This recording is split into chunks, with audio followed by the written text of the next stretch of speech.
Hi hello வணக்கம் friends, welcome to sweet Ammu channel. இதெல்லாம் என்னென்னு பார்த்தீங்கன்னா, நம்ம ஹோட்டல் தங்கம் அப்படின்ற பேரில் ஹோட்டல் ஃபாஸ்ட் ஃபுட் ஒன்று நடத்திட்டு இருந்தோம். இப்போ என்னால் நடத்த முடியாத காரணத்தினால இந்த பாத்திரங்கள்லாம் சேல்ஸ் பண்ணிடலாம் அப்படின்ட்டு ஒரு ஐடியா. அதனால தான் வீடியோவாக எடுத்துகிட்ருக்கேன். இது ஃப்ரிட்ஜு பாருங்கள். ஃப்ரிட்ஜு ஒன்று இருக்குது, நல்ல கண்டிஷனில் தான் இருக்குது. கூலிங் எல்லாமே சூப்பராக தான் இருக்கும், ஒரு பிரச்சனையும் இல்லை. அடுத்து ரெட்டை அடுப்பு இருக்குது பாருங்கள். ரெட்டை அடுப்பு,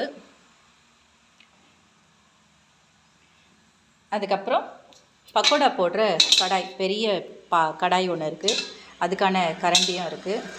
இதை பாருங்கள், இதெல்லாம் பாத்திரம், இந்த ஜக்கு, இந்த பக்கோடா போடுற அந்த இதெல்லாம் பாருங்கள், ஜல்லடை, இது எல்லாமே இருக்குது. பிளேட்ஸ் எல்லாம் கூட இருக்குது பாருங்கள், பிளேட்ஸ் எல்லாம் இருக்குது. சின்ன சின்ன பக்கோடா பிளேட்ஸ் எல்லாம் இருக்குது. இந்த மாதிரி சின்ன சின்ன கப்ஸ் எல்லாம் கூட இருக்குது. இங்கே பாருங்கள், டம்ளர், இது எல்லாமே பக்கோடா போடுறதுக்கு. இது குழம்பு, சட்னி குழம்பு அந்த மாதிரி ஊற்றுறதுக்கு 2 கொத்து கிண்ணம் இருக்குது. ரைஸ் கடாய் பாருங்கள், இது மூணு ரைஸ் போடுற மாதிரி ஒரு கடாயும் இருக்குது, 2 ரைஸ் போடுற மாதிரி ஒரு கடாயும் இருக்குது. அதுக்கு தகுந்த கரண்டியும் இருக்குது. நம்பர் 5, 6 அப்படின்ற சைஸில் 2 கரண்டியும் கூட இருக்குது.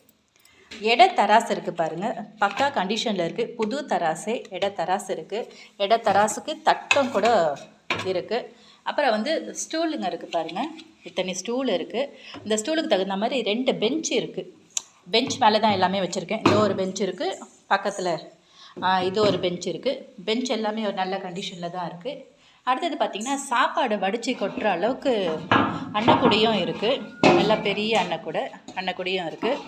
இது என்னென்னு பார்த்தீங்கன்னா, பரோட்டா கல் பாருங்கள், எவ்வளோ பெரிய சைஸ் பரோட்டா கல் பாருங்கள், உங்களுக்கு நல்லாவே தெரியும். பரோட்டா, தோசை, ஆம்லேட், கலக்கி எல்லாமே இதில் தான் போட்டுட்டு இருந்தோம். அதுக்கான கரண்டியும் இருக்குது. இதெல்லாம் சேல்ஸ்க்கு இருக்குது. உங்களுக்கு தேவைனாலும் சரி, இல்லை உங்களுக்கு தேவையானவங்களுக்கு யாருக்காவது தேவை அப்படின்னாலும் சரி, கண்டிப்பாக நம்மளை தொடர்பு கொள்ளலாம். தொடர்பு கொண்டு நீங்கள் இது எல்லாமே சேல்ஸ்க்கு எடுத்துக்கலாம் தாராளமாக. இதோட லிங்க்லேயே நான் நம்பர் கொடுக்குறேன், நம்பர் எடுத்துக்கோங்க. கண்டிப்பாக கால் பண்ணி தேவையானவங்க பேசலாம், சரிங்களா? அதுக்காக தான் இந்த ஷார்ட்ஸ். கண்டிப்பாக நீங்கள் எல்லோரும் ஆதரவு கொடுப்பீங்கன்னு நினைக்கிறேன். கண்டிப்பாக யாராவது ஒருத்தர் பயனடையட்டும், சரிங்களா? அதுக்காகத்தான். சரி, ஓகே, தேங்க்யூ.